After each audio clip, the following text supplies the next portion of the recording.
Story number 10, media assassination. As in early 2004, new government led by Ivo Sanader took over, and most of the actors of the criminal justice system previously in charge of Operation Zagreb were assigned to another duties. Operation was basically stopped and cancelled. Publishing of the stories as well was stalled, and things were not moving in any direction.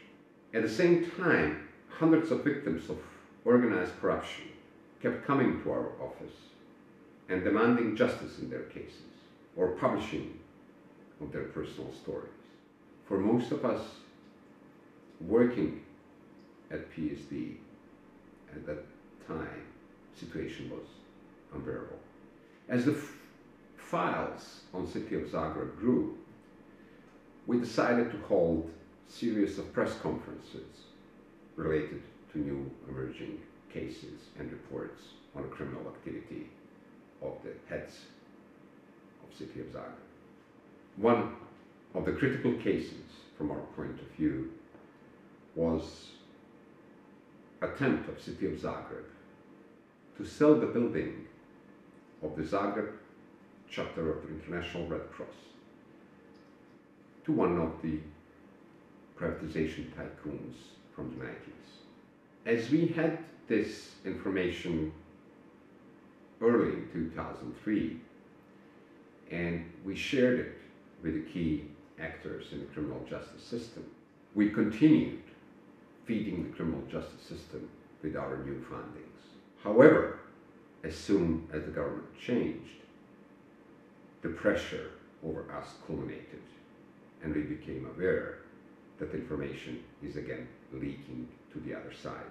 In our attempt to prevent further damage to the public assets, as a Red Cross transfer of ownership was almost done, and in an attempt to prevent the other side from doing physical damage to the employees of the PSD, on May 17, 2004, we held one of our press conferences. However, the very next day, the media reports stated that PSD and I, as they personalized it, falsely accused Milan Bandic and his allies of misconduct related to Red Cross and other cases that we presented during this press conference. Articles were signed by some of the most respected journalists at the time, such as Vladislav Tomicic, Nataša Zečević, Ivan Pančić, Tomislav Galović. And all of them put strong titles assuring public that what we presented at the press conference was stupidity, and that Zagreb officials provided counter-arguments and documents which proved contrary to our statements.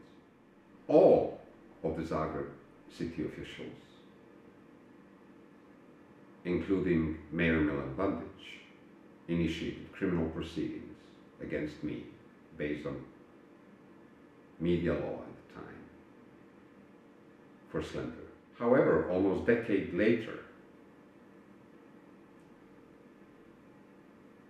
the court proceedings in all of those slander cases against me proved contrary to what journalists and Mayor of Zagreb and his deputies stated responding to our conference.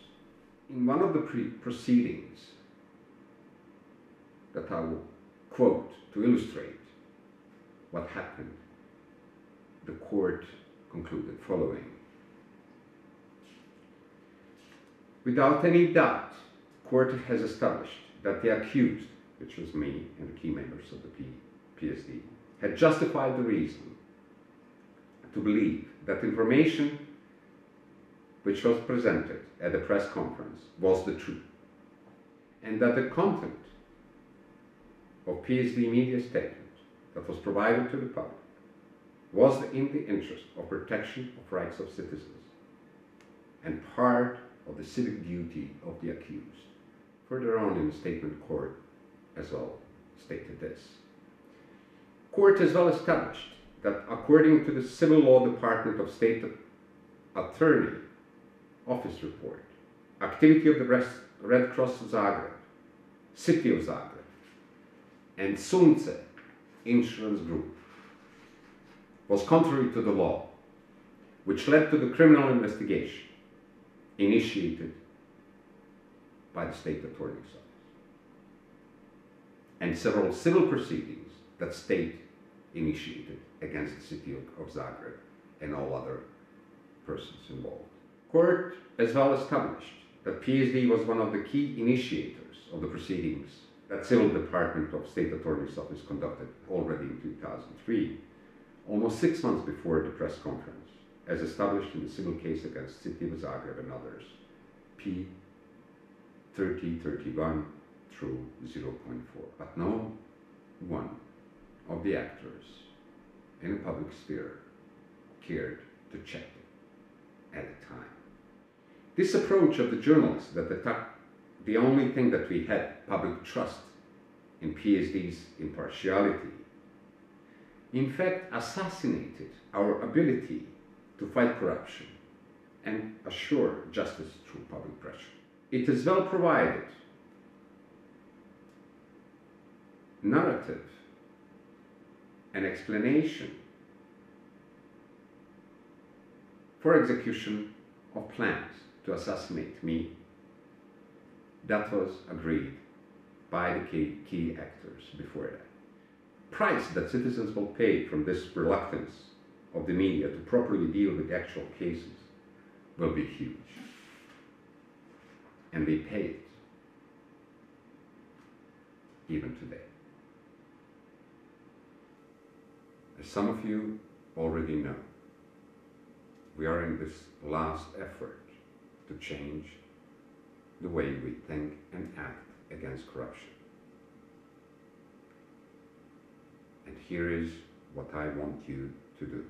Subscribe to our YouTube channel. Follow our Facebook, Twitter, and Instagram accounts. And every day, take 10 minutes of your life. Watch the video, share it, and ask your friends to share it further. If we succeed in this, they cannot stop it. Finally, participate. For each video, I want you to become a juror and adjudicate and give your opinion on what you believe is the truth and what you believe is right and wrong done by different actors. If you want to save others in this fight, donate to the account on the screen under the title Save the Fight. That's all what I want from you. Everything else will be done by me and only me. Thank you very much.